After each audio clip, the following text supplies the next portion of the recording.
यं प्रव्रजन्तमनुपेतमपेतकृत्यं द्वैपायनो विरहकातरया जुहाव पुत्रेति तन्मयतया तरवोऽभिनेदोस्तं सर्वभूतहृदयं मुनिमानतोऽस्मि। बोलिए सद्गुरुदेव भगवान की, भागवत महापुराण की जय। परात्पर ब्रह्म अकारण करुणा अरुणालय भक्तवांछा कल्पतरु तड़ित विनिंदित पीतांबरधारी श्री बालकृष्ण लाल की वाङ्मय प्रतिमूर्ति ये भागवत महापुराण जिसका हम लोग श्रवण कर रहे हैं। आप लोगों ने कल के कथा में श्रवण किया चित्रकेतु का प्रसंग। चित्रकेतु से प्रसन्न होकर के भगवान शेषनाग जी उनको दर्शन देते हैं और चित्रकेतु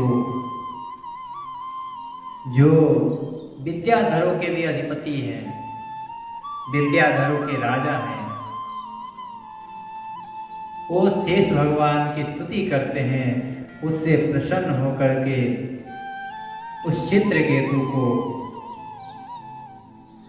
विश्वात्मा भगवान श्री हरि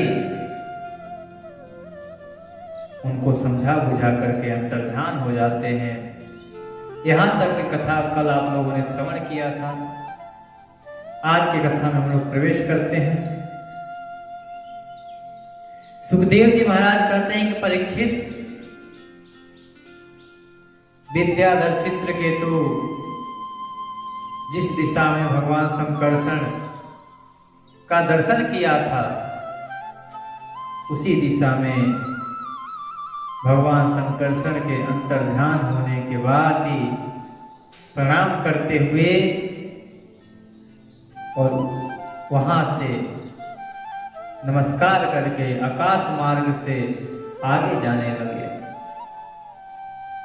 महायोगी चित्रकेतु करोड़ों वर्षों तक सब प्रकार के संकल्पों को पूर्ण करने वाला सुमेरु पर्वत की घाटियों में विचरण करते रहे, विहार करते रहे, क्योंकि वो विद्याधर थे। उनकी शक्तियां कभी क्षीण होने वाली नहीं है, अक्षुण है उनकी शक्तियां, उनकी इंद्रियों की शक्ति अक्षुण है। ऐसे वो विद्याधर चित्रकेतु जिसको मुनि लोग, ऋषि लोग, सिद्ध लोग, चारण लोग उनकी स्तुति करते रहते हैं। उनकी प्रेरणा से विद्याधरों की स्त्रियां उनके पास सर्वशक्तिमान भगवान के गुण और लीलाओं का गान करने के लिए आती रहती हैं। उनको भगवान की नित्य नई नई स्तुतियां सुनाती हैं, नित्य कथा भगवान की सुनाती हैं। एक दिन वही चित्रकेतु अपने तेजोमय विमान में विराजमान होकर के और आकाश मार्ग से जा रहे थे। उसी समय उन्होंने देखा कि एक स्थान पर भगवान शंकर जी सिद्धों के साथ बैठ करके उनको ज्ञानोपदेश, तत्व का उपदेश कर रहे हैं। शिव जी बैठे कैसे हैं? शिव जी अकेले नहीं बैठे, उनके साथ मां शक्ति भी विराजमान है। वाम भाग में मां शक्ति विराजमान है। ये देख करके चित्रकेतु को ऐसा लगा कि ये कैसा ज्ञानी है, ये दूसरे को तो ज्ञान उपदेश कर रहा है, परंतु खुद को तो देखो, स्त्री के साथ बैठा हुआ है। ये तो एक कामी पुरुष के जैसा है। भगवान शिव जो पूरे विश्व के गुरु हैं, पूरे विश्व के नाथ है। ओ भगवान विश्वनाथ उस चित्रकेतु के मनोभाव को जान गए, समझ गए अपना बच्चा है, चलो कोई नहीं, शंका कर रहा है तो करने दो। परंतु ये देख करके माता पार्वती उस पर बहुत क्रोधित हुई। उन्हें इस बात का घमंड हो गया था कि मैं जितेंद्रिय हूं। पार्वती जी ने उनकी यह धृष्टता देख करके बहुत क्रोध किया उसके ऊपर। पार्वती जी बोली, अरे दुष्ट, तू भगवान विश्वनाथ को साधारण समझता है? जैसे इस संसारी लोग हैं वैसे इनको क्या साधारण मनुष्य समझता है कि अपनी पत्नी के साथ बैठे हैं? यदि इनके साथ मैं विराजमान न रहूं तो इनकी शक्ति ही नहीं रह जाएगी। कोई भी शक्तिमान पुरुष शक्ति से ही तो शक्तिमान बना है। भगवान शिव की तो शक्ति है मां पार्वती। भवानी शंकरौ वंदे श्रद्धा विश्वास रूपिणो। ये दोनों श्रद्धा और विश्वास के स्वरूप हैं। बिना श्रद्धा के विश्वास नहीं हो सकता और बिना विश्वास के श्रद्धा हो ही नहीं सकती। ये एक दूसरे के पूरक हैं।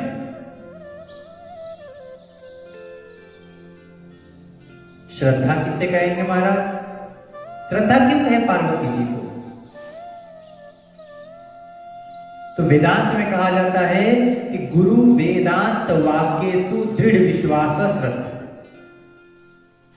जिसको अपने गुरु के वाक्यों पर और वेदांतों के वाक्यों पर दृढ़ता पूर्वक विश्वास हो, वही श्रद्धा है।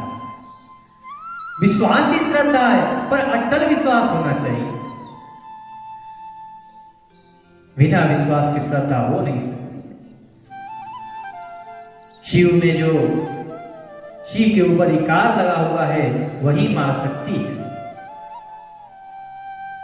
यदि शिव से उनकी शक्ति छीन लिया जाए, उनके शक्ति को अलग कर दिया जाए तो शिव शिव नहीं शव बन जाए। और शव तो पूरे संसार में ही सब शव ही शव है। वैसे भगवान शिव को चित्रकेतु देख करके और उनको साधारण मनुष्य समझ गया, उनको कामी समझ गया कि ये तो कामी है। पत्नी के साथ आसन पर बैठ करके और सिद्धों को ज्ञान दे रहा है। शिव जी तो बालक समझ कर क्षमा कर दीजिए, परंतु माता पार्वती बोली ये तो बहुत दुष्ट है।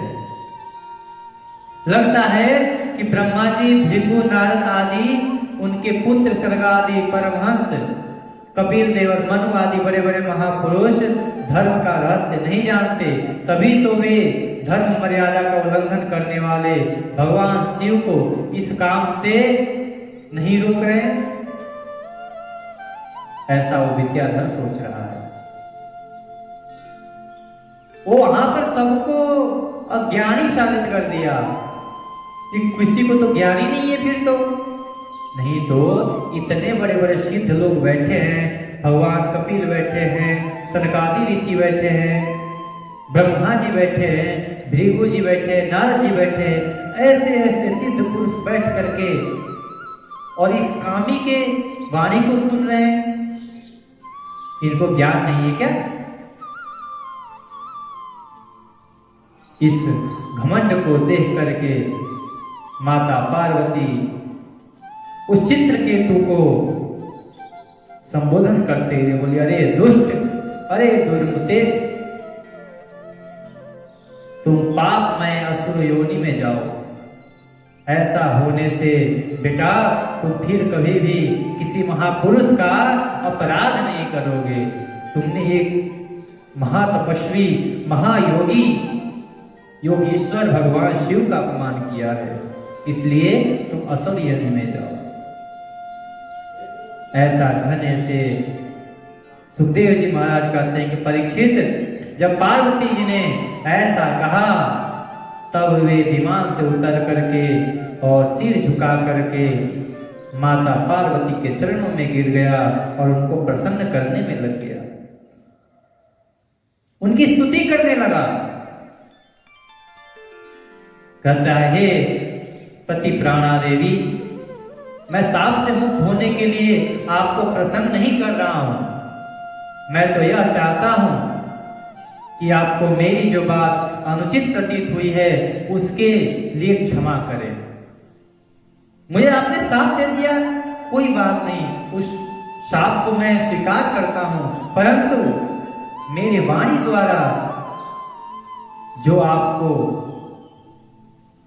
कटु वाणी बोल दिया हूं, उस वाणी को आप क्षमा करें। श्री सुखदेव जी महाराज कहते हैं कि परीक्षित, चित्रकेतु भगवान शंकर और पार्वती जी को इस प्रकार प्रसन्न करके उनके सामने ही विमान पर सवार होकर के वहां से चल दिया। इससे उन लोगों के बड़ा विस्मय हुआ। तब भगवान शंकर ने देवता, ऋषि, दैत्य, सिद्ध और पार्षदों को सामने ही भगवती पार्वती जी से यह बात कही। सबको विस्मय हुआ कि शंकर जी तो चुपचाप थे, माता पार्वती इनको श्राप दी और यहां पे ये प्रार्थना किया और जब चला भी गया। भगवान शंकर जी ने इन ऋषियों के, इन दैत्यों के, इन सिद्धों के शंका को दूर करने के लिए माता पार्वती से कहा, हे सुंदरी, ये उदार हृदय दासानुदासों की महिमा तुमने अपनी आंखों देख ली है। जो लोग भगवान के शरणागत होते हैं वे किसी से भी नहीं डरते, क्योंकि उन्हें स्वर्ग, मोक्ष इत्यादि कुछ की संभावना ही नहीं रहती, किसी चीज को चाहते ही नहीं। जीवों को भगवान की लीला से ही देह का संयोग होने के कारण सुख दुख, जन्म मरण और शाप अनुग्रह आदि द्वंद्व प्राप्त होते रहते हैं। जैसे स्वप्न में भेद भ्रम से सुख दुख आदि की प्रतीति होती है और जागृत अवस्था में कहीं कुछ भी नहीं। सोने पर तो जब सपना देखते हैं तो ऐसे लगता है कि हम पहाड़ से गिर रहे हैं और जीव नेत्र खुलता है, बिस्तर पे ही रह जाता है। उसी प्रकार ये जो चित्रकेतु है कोई साधारण पुरुष नहीं है, ये विद्याधर है और भगवान संकर्षण से ज्ञान प्राप्त किया हुआ है। इसके ऊपर कोई शाप का प्रभाव नहीं पड़ा कि शाप दे दिया तो दुखित हो गया, बोला कि हम शाप को भोगने के लिए तैयार हैं। जिनके पास ज्ञान और वैराग्य का बल है और जो भगवान वासुदेव के चरणों में भक्ति भाव रखते हैं, उनके लिए इस जगत में ऐसी कोई भी वस्तु नहीं है जिसे वे हेय या उपादेय समझ करके राग द्वेष करें। वो किसी से प्रेम नहीं करते और किसी से द्वेष नहीं करते हैं। श्री सुखदेव जी महाराज कहते हैं, परीक्षित, भगवान शंकर का यह भाषण सुन करके भगवती पार्वती जी की चित्तवृत्ति शांत हो गई और उनका विस्मय जाता रहा। भगवान के परम प्रेमी भक्त चित्रकेतु भी भगवती पार्वती के बदले में शाप दे सकते थे क्योंकि वो विद्याधर थे, परंतु उन्होंने उन्हें शाप नहीं दिया, बल्कि माता पार्वती जी के द्वारा दिया हुआ शाप को अपने सिर पर चढ़ा लिया। यही साधु पुरुषों का लक्षण है। सामने वाला कितना भी बड़ा अपराध कर दे, आपको चाहे कितना भी नीचे गिराने का कोशिश करे, परंतु साधु व्यक्ति कभी भी उससे प्रभावित नहीं होता है। ये नहीं कि अगर कोई दूसरा दुख दे रहा है तो मैं भी उसको दुख दूं। दूसरा दुख दे रहा है उसके बदले हम उसको सुख दे दें, इससे बड़ा क्या हो सकता है उस व्यक्ति के लिए। वो खुद अपने आप ही लज्जित हो जाएगा। शिव यही कह रहे हैं कि चित्रकेतु कोई शाप का योग नहीं था, क्योंकि अज्ञानता से किया था। माता पार्वती को इस प्रकार जब भाषण दिए, माता पार्वती जी संकुचित हो गई। यही विद्याधर चित्रकेतु दानव योनि का आश्रय लेकर के त्वष्टा के दक्षिणाग्नि पैदा हुआ। यही चित्रकेतु हम लोगों ने जो पूर्व में चरित्र सुना, किसका? वृत्रासुर का। यही चित्रकेतु वृत्रासुर का, जो इंद्र के हाथों मारे जा करके और भगवान विष्णु के चरण कमलों में अपना प्राण को निछावर करके उनके चरणों में ही प्रेम लगा दिया। ये वही चित्रकेतु। अब आगे की कथा आती है कि महात्मा चित्रकेतु का यह पवित्र इतिहास केवल उनका ही नहीं है, ये समस्त विष्णु भक्त के महात्म्य है। किस प्रकार भगवान के भक्त अपने ऊपर किसी के द्वारा अहित कर देने पर भी उनका हित चाहते हैं। वृत्रासुर जब इंद्र को मारने गया तब ये समझ गया था कि इंद्र के द्वारा ही मेरी मृत्यु होगी। इसने सीधा इंद्र से कहा कि तुम मुझे मार डालो, आज सबके सामने तुम मुझे मार डालोगे, तुम्हारा यश बढ़ जाएगा। और इंद्र ने दधीचि ऋषि के अस्थियों से बना हुआ वज्र के द्वारा इस वृत्रासुर का अंत कर दिया। अंत करने के बाद उस वृत्रासुर का आत्मा परमात्मा के चरणों में लीन हो गया। अब अदिति और दीति के संतानों की तथा मरुदगण की उत्पत्ति कैसे हुई, इसकी कथा आती है। सुखदेव जी महाराज कहते हैं कि परीक्षित सविता की पत्नी कृष्णी के गर्भ से 8 संतान हुई। सावित्री, व्याहित्री, त्रयी, अग्निहोत्र, पशु, सोम, चतुर्मासी और पंचमहायज्ञ। भग की पत्नी सिद्धि ने महिमा, विभु और प्रभु ये 3 पुत्र और आशीष नाम की एक कन्या का उत्पन्न किया। यह कन्या बड़ी सुंदरी और सदाचारिणी थी। धाता की 4 पत्नियां थी, कुहू, सीनीवाली, राका और अनुमति। उनसे क्रमशः सायं, दर्श, प्रातः और पूर्णमास ये 4 पुत्र उत्पन्न हुए। धाता के छोटे भाई का नाम था विधाता, उनकी पत्नी क्रिया थी, उससे पुरुष्य नाम के 5 अग्नियों की उत्पत्ति हुई। वरुण जी की पत्नी का नाम चार्षणी था, उससे भृगु जी ने पुनः जन्म ग्रहण किया। ऐसे ही कहते हैं कि इसकी आगे की कथा हम लोग 8वें स्कंद में श्रवण करेंगे। प्रिय परीक्षित, अब मैं कश्यप जी की दूसरी पत्नी दीति से उत्पन्न होने वाली उस संतान परंपरा का वर्णन सुनाता हूं, जिसमें भगवान के प्यारे भक्त श्री प्रहलाद जी उत्पन्न हुए। कश्यप ऋषि की 13 पत्नियों में से हम लोगों ने अदिति जी के बारे में श्रवण कर लिया कि अदिति के सारे आदित्य हुए, 12 आदित्य हुए।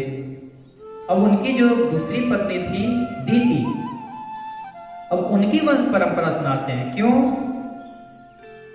देखिए, इस भागवत में या किसी भी पुराण में भगवान से ज्यादा भक्तों की चर्चा है। कहते हैं कि हम देवताओं का तो सुना दिए, अब आपको हम वो सुनाएंगे जिसमें भगवान के परम भक्त, भगवान के पार्षद भक्तराज प्रहलाद जी का जन्म हुआ। कश्यप जी की दूसरी पत्नी दीति। दीति के दैत्य और दानवों के वंदनीय 2 ही पुत्र हुए। दीति के गर्भ से 2 पुत्र हुए, हिरण्यकश्यपु और हिरण्याक्ष। इनकी संक्षिप्त कथा 3रे स्कंद में हम लोगों ने श्रवण किया है, जिसमें हिरण्याक्ष पृथ्वी को रसातल में लेकर के चला जाता है। देवताओं के आग्रह करने से ब्रह्मा जी के नासा छिद्र से भगवान शुकर का रूप धारण करके आते हैं और पृथ्वी को फिर से धरातल से ऊपर लेके आ जाते हैं। इसका संक्षिप्त कथा हम लोगों ने तीसरे स्कंद में श्रवण किया। हिरण्यकश्यपु की पत्नी दानवी कयाधु थी। ये कयाधु नाग कन्या थी जिससे हिरण्यकश्यपु का विवाह हुआ था। उसके पिता जम्भ ने उसका विवाह हिरण्यकश्यपु से कर दिया था। कयाधु के 4 पुत्र हुए। कयाधु के 4 पुत्र हुए, संभ्राद, अनुभ्राद, ह्राद और प्रहलाद। प्रहलाद सबसे छोटे थे। इनकी सिंहिका नाम की एक बहन भी थी प्रहलाद जी की। उसका विवाह विप्रचीति नामक दानव से हुआ। उससे राहु नामक पुत्र की उत्पत्ति। यही राहु है जो जाकर के अमृत धारण कर लेता है। यह वही राहु है जिसका सिर अमृत पान करने से अमर हो गया था। मोहिनी रूप धारण किए हुए परमात्मा ने अपने सुदर्शन से दोनों सर से उसके धड़ को अलग कर दिया। एक हो गया राहु और एक हो गया केतु। संघराज की पत्नी थी कृति। उससे पंचजन नामक पुत्र उत्पन्न हुआ। ह्राद की पत्नी थी धमनी। उससे 2 पुत्र हुए, वातापी और इलवल। इन इलवल ने ही महर्षि अगस्त्य के आतिथ्य के समय वातापी को पका करके उन्हें खिला दिया था। अपने भाई को ही पका करके खिला दिया। अनुराध की पत्नी सुरम्या थी। उसके 2 पुत्र हुए, वास्कर और महिषासुर। इन्हीं के वंश परंपरा से ही महिषासुर भी था। प्रहलाद का पुत्र था विरोचन। उसकी पत्नी देवी के गर्भ से दैत्यराज बलि का जन्म हुआ था। बलि की पत्नी का नाम अशना था। उससे 12 आदि 100 पुत्र हुए। दैत्यराज बलि की महिमा गान करने योग्य है। उसे मैं आगे 8वें स्कंद में गान करूंगा। ऐसा सुखदेव जी महाराज करते हैं। बलि का पुत्र बाणासुर भगवान शंकर की आराधना करके उनके गणों का मुखिया बन गया था। और भगवान शंकर की इतनी कृपा रही कि एक बार तो नारायण और शिव जी को आमने सामने कर दिया युद्ध के लिए। जब इतना सुना तब महाराज परीक्षित ने पूछा कि भगवान, ये मरुदगण जो हैं ये भी इन्हीं के वंश में आते हैं। ये मरुदगण ने ऐसा कौन सा सत्कर्म किया था जिसके कारण वे अपने जन्मजात असुरोचित भाव को छोड़ सके और वो देवताओं के श्रेणी में आ गए। हम मरुदगणों को भी देवता मानते हैं दैत्य योनि से। ये दिति के ही पुत्र हैं, परंतु हम लोग इनको देवता मानते हैं। वही प्रश्न करते हैं महाराज परीक्षित, ये किस कारण से अपने असुरोचित भाव को छोड़ सके और ये देवताओं में सम्मिलित हो गए? इसका रहस्य बताइए आप। सूत जी कहते हैं कि सौनक जी, राजा परीक्षित ने जब ऐसे प्रश्न कहा, उन्होंने बड़े आदर के साथ भी पूछा था। इसलिए भगवान सुखदेव जी बड़े प्रसन्न होकर के उनका अभिनंदन करते हुए उनसे कहा। सुखदेव जी महाराज कहते हैं परीक्षित, भगवान विष्णु ने इंद्र का पक्ष लेकर के दीति के दोनों पुत्र हिरण्यकश्यप और हिरण्याक्ष को मार डाला था। अब इसकी भी कथा हम लोग आगे श्रवण करेंगे। उससे पहले हम लोग मरुदगण की कथा श्रवण कर रहे हैं। अतः दीति शोक की आग से उदीप्त क्रोध से जलकर इस प्रकार सोचने लगी, सचमुच इंद्र बड़ा विषयी और क्रूर है। उसने अपने भाइयों को ही मरवा डाला। वह दिन कब होगा जब मैं भी उस पापी को मरवा करके आराम से सोऊंगी। लोग राजाओं के देवताओं के सिरों को प्रभु कहकर पुकारते हैं, परंतु एक दिन वह कीड़ा विष्टा या राख को ढेर हो जाता है। इसके लिए जो दूसरे प्राणियों को सताता है उसे अपने सच्चे स्वार्थ या परार्थ का पता नहीं रहता। वह अपने आप को ही नहीं समझ पाता है। एक दिन वहीं दीति जी अपने पति के पास गई मैं समझती हूँ कि इंद्र अपने शरीर को नित्य मानकर मतवाला हो रहा है, उसे अपने विनाश का पता ही नहीं है कि उसका विनाश हो सकता है। ऐसा विचार करके और जब कश्यप जी के पास गई, उनके पास जा करके और उनको प्रणाम किया, अपने पति देव के हृदय का एक एक भाव जानती रहती थी और परम प्रेम भाव, मनोहर एवं मधुर भाषण तथा मुस्कान भरी तिरछी चितवन से उनका मन भी अपने तरफ आकर्षित कर लेती थी माता देवी। कश्यप जी महाराज बड़े विद्वान थे। उन्होंने विचार किया, दीदी की सेवा से मोहित हो गए और उन्होंने विवश होकर के यह स्वीकार कर लिया कि मैं तुम्हारी इच्छा अवश्य पूर्ण करूंगा। स्त्रियों के संबंध में यह कोई आश्चर्य की बात नहीं है कि पुरुष चाहे कितना भी बड़ा विद्वान हो, कितना भी बड़ा ज्ञानी हो, यदि स्त्री चाहे तो उसके मन को हर लेगी, उसके मन को अपने वश में कर लेगी, यदि स्त्रियों में इतनी क्षमता है। सृष्टि के प्रभात में ब्रह्मा जी ने देखा कि सभी जीव असंग हो रहे हैं, तब उन्होंने अपने आधे शरीर से स्त्रियों की रचना की। वो जानते थे कि जब पुरुष जन्म लेंगे ही तो संन्यास को धारण कर लेंगे। उन्होंने शुरू जितने को उत्पन्न किया, सबके सब ऋषियों को उत्पन्न किया, सब संन्यास के लिए चले गए। सनातन सनत कुमार को उत्पन्न किया, वो भी संन्यास ले लिए। वो समझ गए कि जितने पुरुषों को मैं उत्पन्न करता हूँ ये सब सन्यासी हो जा रहे हैं। तब ब्रह्मा जी ने अपने शरीर को दो भाग किया, एक से स्त्री और एक से पुरुष, मनु और शत्रुपा उत्पन्न। तब जाकर के इस संसार की सृष्टि चली।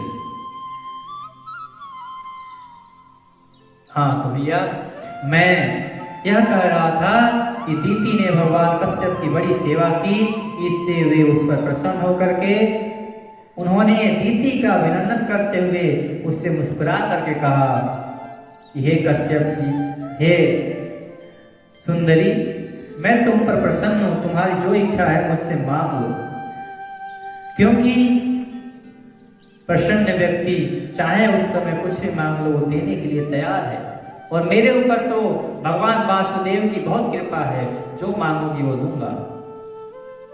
दीति ने कहा कि ब्रह्मन, इंद्र ने विष्णु के हाथों मेरे 2 पुत्र मरवा डाला, मुझे निपुति बना दिया, मेरा कोई संतान नहीं रहा। इसीलिए यदि आप मुझे मुँह मांगा वर देना चाहते हैं तो कृपा करके एक ऐसा पुत्र दीजिए जो इंद्र को मार डाले।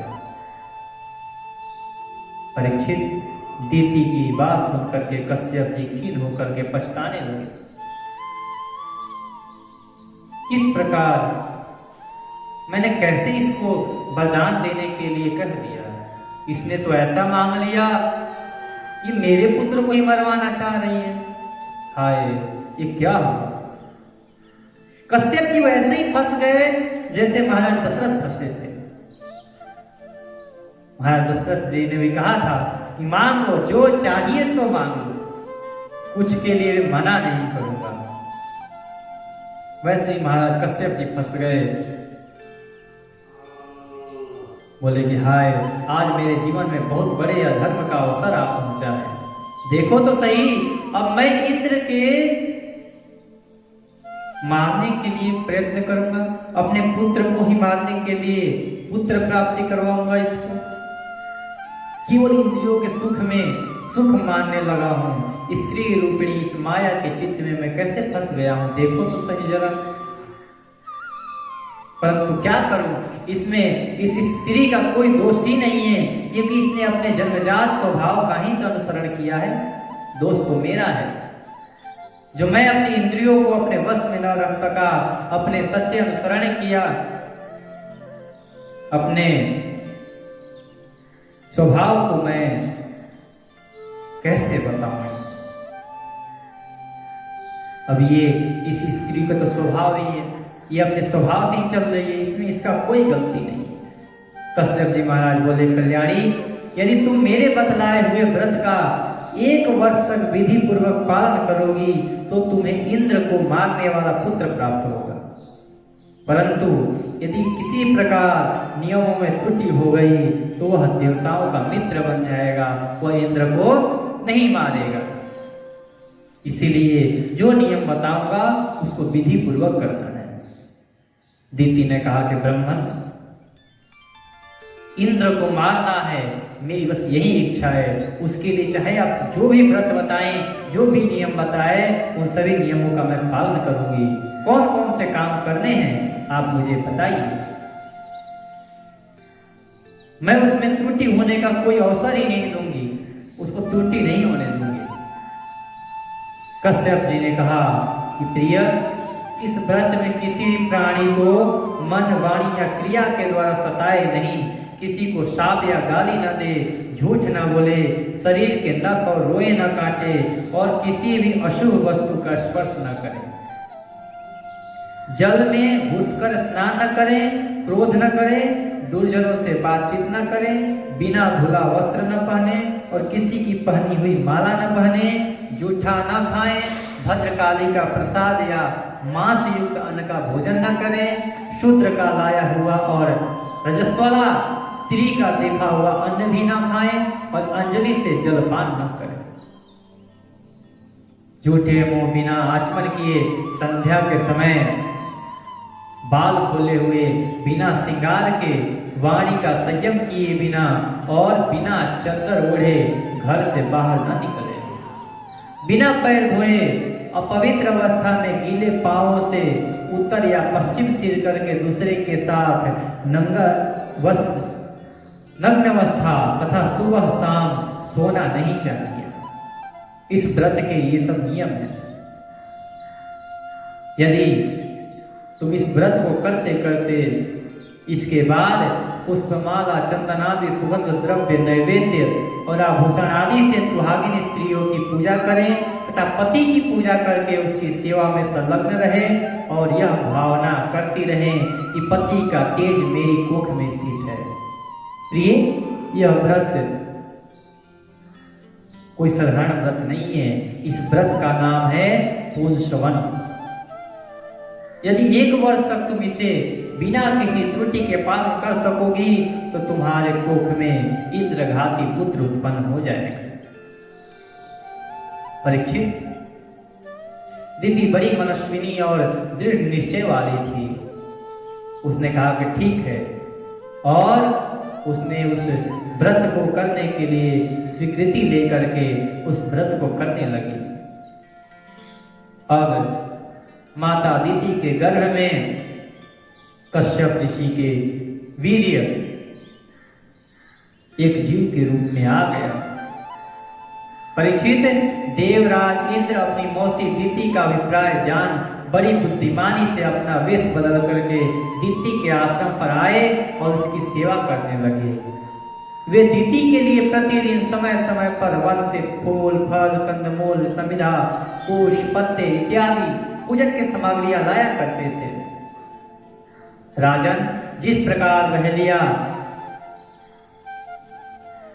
जंगली जानवरों को फंसाने के लिए पहले दाना डालता है, पहले कुछ उनके लिए खाने योग्य वस्तु डालता है, तब जाकर उनका हरण कर लेता है, उसी प्रकार इंद्र किसी प्रकार से उन दीति के इस व्रत का नाश हो जाए, इस व्रत में त्रुटि आ जाए, इसके लिए खूब प्रयत्न किए। वैसे ही देवराज इंद्र कपट वेश धारण करके और व्रत परायण दीति के व्रत पालन की त्रुटि पकड़ने के लिए उसकी सेवा में लगे रहे। सर्वदा पैनी दृष्टि रखने पर भी उन्हें उसके व्रत में किसी प्रकार की त्रुटि न मिली तो वे पूर्ववत उसकी सेवा टहल में लगे रहे। अब तो इंद्र को बड़ी चिंता हुई। वे सोचने लगे, मैं ऐसा कौन सा उपाय करूं जिससे अब मेरा कल्याण हो, क्योंकि माता दीति के गर्भ से जो उत्पन्न होगा वो तो मुझे मारेगा सबसे पहले। कुछ तो करना पड़ेगा हमें जिससे माता दीति के गर्भ से ये संतान उत्पन्न तो हो, परंतु हमारा मित्र बन जाए। माता दीति नियमों का पालन करते करते बहुत दुर्बल हो गई थी। विधाता ने भी उसे मुंह में डाल दिया। इसलिए एक दिन संध्या के समय जूठे मुंह बिना आचमन किए और बिना पैर धोए ही वह सो गई। और सोने का प्रभाव हुआ कि योगेश्वर इंद्र ने देखा यह अच्छा अवसर है। वे योग बल से झटपट सोई हुई दीति के गर्भ में प्रवेश कर गए। उन्होंने वहां जाकर के सोने के समान चमकते हुए गर्भ के वज्र के द्वारा 60 टुकड़े कर दिए। जो गर्भ में टुकड़ा था उसका 60 टुकड़े कर दिए। और जब गर्भ रोने लगा तब उन्होंने मत रो ऐसा कहा। और यह कह करके 7 टुकड़ों में से एक एक के भी और 7 टुकड़े कर दिए। ऐसे कितने हो गए? 60 टुकड़े, फिर 60 टुकड़े, 7 7 49। जब फिर भी वो नहीं माने तब इंद्र थक गए कि ये कोई साधारण टुकड़े नहीं है, इनके मैंने 60 टुकड़े किए, फिर 7 के 60 टुकड़े किए, इसे 49 टुकड़े करने पर भी ये मरे नहीं, ये जीवित हैं, इनको मारना साधारण काम नहीं है। इंद्रदेव हार मान गए। और फिर आगे कथा आती है कि जब वो 49 उत्पन्न होते हैं, उत्पन्न होते ही इंद्र के पक्ष में चले जाते हैं। उसने इंद्र को संबोधन करते हुए कहा कि बेटा, मैं इस इच्छा से इस अत्यंत कठिन व्रत का पालन कर रही थी कि तुम अदिति के पुत्र को भयभीत करने वाला पुत्र उत्पन्न हो। मैंने केवल एक ही पुत्र के लिए संकल्प किया था, फिर ये 49 पुत्र तुम लोग कैसे हो गए? बेटा इंद्र, यदि तुम्हें इसका रहस्य मालूम हो तो सच सच मुझे बताओ, क्या हुआ? ये 49 कैसे हो गए? मैं तो एक पुत्र चाहती थी कि जो तुम्हें मारे। इंद्र ने कहा कि माता, मुझे इस बात का पता चल गया है और पहले भी पता था कि तुम किसी उद्देश्य से व्रत कर रही हो, इसलिए मैंने अपने स्वार्थ के लिए आपकी सेवा इतने दिन तक की। उन्होंने कहा, मेरे पति ने कहा था इस व्रत में किसी प्रकार के त्रुटि अगर नहीं हुआ तो मुझे एक पुत्र प्राप्त होगा जो तुम्हें मारे।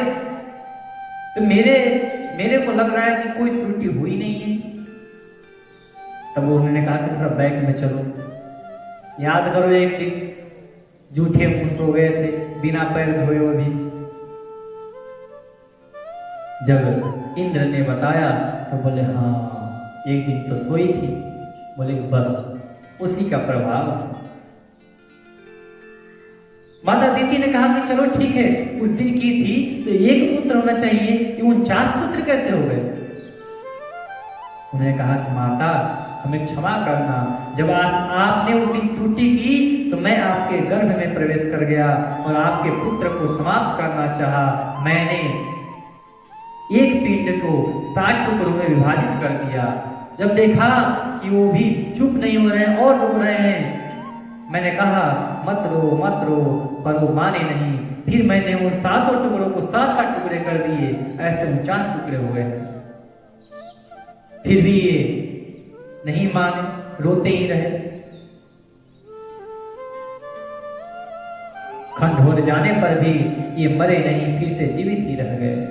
श्री सुखदेव जी महाराज कहते हैं कि परीक्षित दीति देवराज इंद्र के शुद्ध भाव से संतुष्ट हो गई कि ये सब कुछ सच बता दिया। उसने आज्ञा लेकर के देवराज इंद्र ने उन मरुद गणों को अपने साथ लिया। ऐसा कहा था, मत रो मद रुदनम करोति, इसीलिए उनका नाम हो गया मरुद। और समूह था तो मरुदगण हो गया। मरुदगणों को लेकर के उन माता दीति को प्रणाम करके स्वर्ग को चले गए। महाराज सुखदेव जी कहते हैं कि राजन, यह मरुदगण का जन्म बड़ा ही मंगलमय है। इसके विषय में तुमने मुझसे जो प्रश्न किया था उसका उत्तर समग्र रूप से मैंने तुम्हें दे दिया। अब तुम और क्या सुनना चाहते हो? महाराज ये पूछते हुए इस स्कंद को महाराज परीक्षित के इस प्रश्न से समाप्ति की तरफ सुखदेव जी ले जाते हैं। सुखदेव जी के पूछने पर महाराज परीक्षित कहते हैं कि प्रभु, मैं इस पुंसवन व्रत का विधि सुनना चाहता हूं, इसको कैसे करना चाहिए। तो सारे नियमों को वैसे ही करना है जैसे पहले हम लोगों ने श्रवण किया। सबसे पहले कोई भी व्रत में, कोई भी तपस्या में शुद्धता, पवित्रता अति आवश्यक है। शुद्धता और पवित्रता, इन दोनों में बहुत फर्क है। शुद्ध तो कुछ भी हो सकता है और पवित्र तो कुछ ही कुछ चीज होते हैं। भगवान की इन परम भक्त मरुदगण इंद्र के साथ स्वर्ग में रहने लगे। परीक्षित, भगवान के इस पुंसवन व्रत को जो मनुष्य विधि पूर्वक अनुष्ठान करता है उसे मनचाहा पुत्र की प्राप्ति होती है, मनचाहा वस्तु मिल जाती है। यदि स्त्री इस व्रत का पालन करे तो उसका सौभाग्य, संपत्ति, संतान, यश और गृह प्राप्त करती है तथा उसका पति लंबे उम्र तक जीवित रहता है। अब आगे की कथा हम लोग सप्तम स्कंद में प्रवेश करेंगे। इसकी कथा हम लोग कल श्रवण करेंगे। आज की कथा यही तक रखेंगे। बोले बाके बिहारी लाल की जय, भागवत महापुराण की जय। कल की कथा नारद जी और युधिष्ठिर जी का संवाद रहेगा और किस प्रकार भगवान के परम भक्त पार्षद जय और विजय एक ऋषि के श्राप के कारण वैकुंठ से और इस जमीन पर आ। कहते हैं कि ऋषियों में, ब्राह्मणों में इतने सामर्थ्य है कि वो वैकुंठ से भी किसी को नीचे भेज सकते हैं। जबकि कहा जाता है जो एक बार वैकुंठ चला जाता है फिर उसको आता नहीं।